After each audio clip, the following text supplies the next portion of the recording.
Hey there, welcome back to our Harkla YouTube channel. We're so happy to have you here today. I'm Rachel. And I'm Jessica. We are the Certified Occupational Therapy Assistants with Harkla. And today we're going to talk about signs of retained primitive reflexes in adults.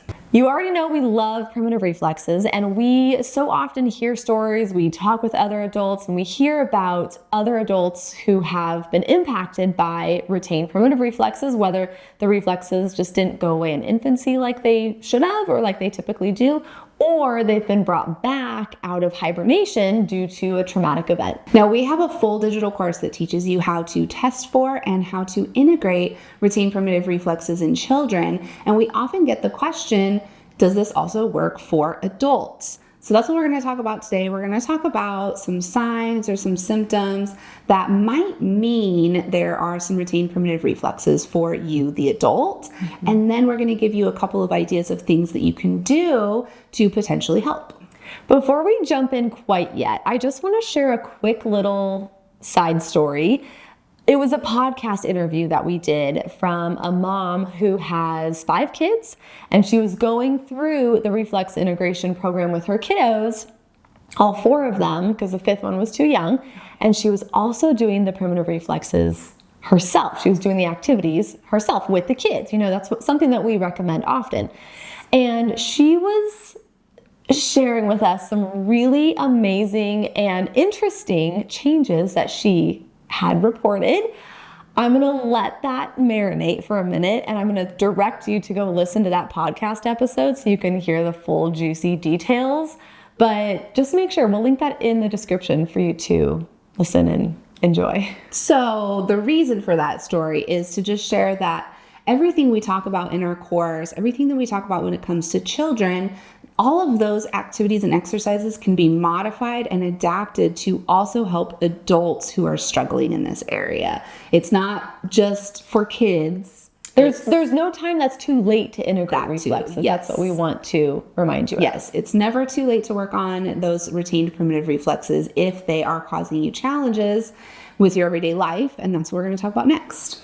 So the first sign or symptom we might see with an adult who has retained primitive reflexes is anxiety. High anxiety, nervousness, fear of trying new activities, going new places, social anxiety, just feeling really uncomfortable in new situations, different situations, maybe the same situation, but new people. That high anxiety fear reflex is called the Moro reflex, or even possibly the fear paralysis reflex. But we focus on the Moro reflex in this situation just because we see such a connection between that anxiety and that fight or flight response with that Moro reflex. Mm-hmm.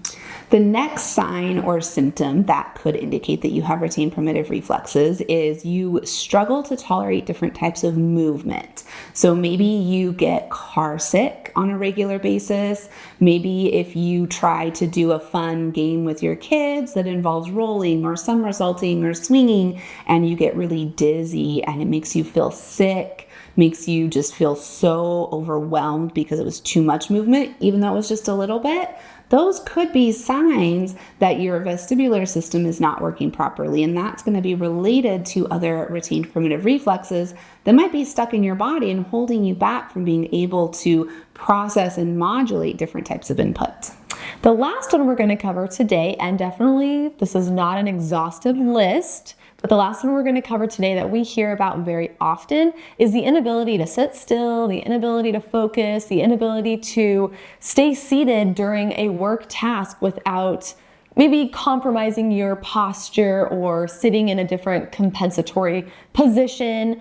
You're just noticing that you're fidgeting constantly, you're moving, you're getting up, you're getting down, you're getting distracted, you're just really struggling to sit still and focus. And that could be because of this retained primitive reflex or retained primitive reflexes, STNR, maybe ATNR, TLR. I mean, there's a whole host of possibilities that could be causing you to have a hard time sitting. It could not even be a reflex as well. We're not saying if you have this, it's because of this either. This is just something to rule out. Yeah, and these are going to be challenges that you're noticing happening on a regular, consistent basis. Every day, every time not just occasionally, but if these are consistent challenges, we want to encourage you to look deeper into retained primitive reflexes. So if you're listening to this and you're like, check, check, check, check, yep, that's me. Here's what you're going to start implementing on a daily basis, whether or not you have actually formally tested your reflexes or if you know that you have retained primitive reflexes.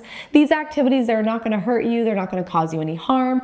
You may notice some things get a little bit more challenging before they get better.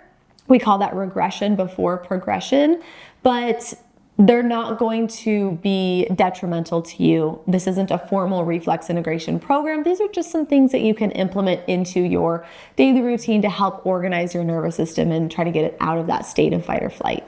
Yep, the first one is to start incorporating yoga into the weekly routine. And I say this from personal experience because I go to weekly yoga classes and 90% of the movements and the flows are actually different movements and exercises that we teach in our digital course.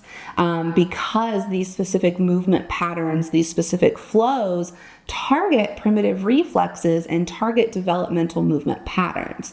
So there are a lot of different YouTube videos out there that teach you different yoga flows. Maybe you can find a class nearby that has simple yoga flows that you can go try out. A lot of yoga studios do like a weekly trial where you can go for free for a while.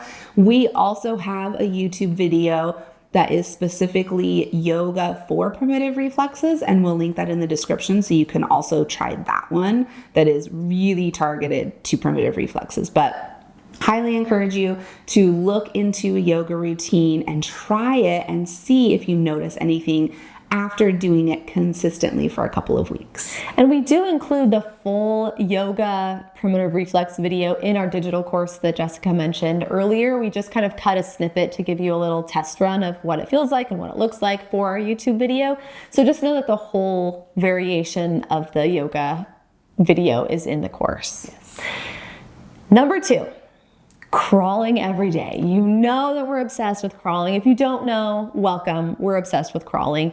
It is a movement pattern that is as innate as blinking. It is something that we should be doing every day. It's something I do every day. It's something that our lovely videographer just told us. She started crawling and was like, oh my gosh, I feel so good. So if you haven't tried it, get down on the floor and just crawl and focus on using that reciprocal arm and leg movement pattern. Try to keep your head looking up and forward rather than looking down. You may notice some tightness. You may notice you might get dizzy. You may notice that it's difficult. And if that is the case, it's important to continue doing that. It's important to add in the yoga flows, like Jessica mentioned. Those cat-cows are really beneficial. But crawling provides proprioceptive input to the joints. That's regulating and organizing for the nervous system. It helps the ocular motor skills, your visual skills. It brings everything together. Really targets some vestibular input as well, especially if you include some head position changes while you're crawling.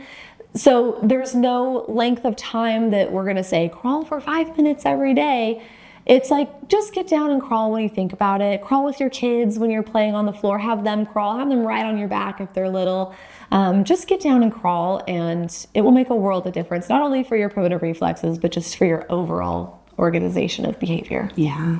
And then the last one that we're going to talk about is to just incorporate more movement into your day. So crawling is a great option. Yoga on a weekly basis is a great option. If you have young children who are going to the playground, who are rolling down the hill, who are on the floor playing, go do those activities with your child. So if your child is swinging at the park, get on the swing next to them and also swing. You don't have to go high.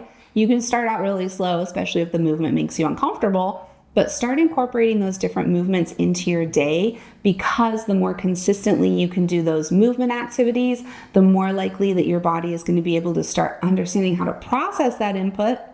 Simultaneously, the more you move your body, the more likely you're going to start working on those retained primitive reflexes. Oh, it's so good. Can you tell we love this topic? This is a great intro to primitive reflexes for adults. If you are an adult and you're watching this and you love maybe a course geared towards this topic specifically for adults, let us know in the comments. We want to create the content that is most helpful for you. So we'd love for your feedback. Yes. And in the meantime, check out all of our other videos on primitive reflexes. Check out our podcast episodes about primitive reflexes, because we dive really deep into like what they are, what they look like, and what you can do about it. Yep. If you haven't already done so, make sure you are subscribed. Make sure you like this video, and just, engage with us whenever you can. It just is so helpful for us. Yeah. Make sure you're following us on social media. We're at Harkla_family, as well as at All Things Sensory Podcast. And then go listen to the podcast that I mentioned earlier. It's All Things Sensory by Harkla. We are on iTunes, Spotify, and on YouTube. And our podcasts are on video as well. If you listen on Spotify, you can just watch the video in the app, or if you watch on YouTube, because you're already here, watch our podcasts on video. It's so exciting. Okay, with that, we'll plan on seeing you next week. Okay, bye.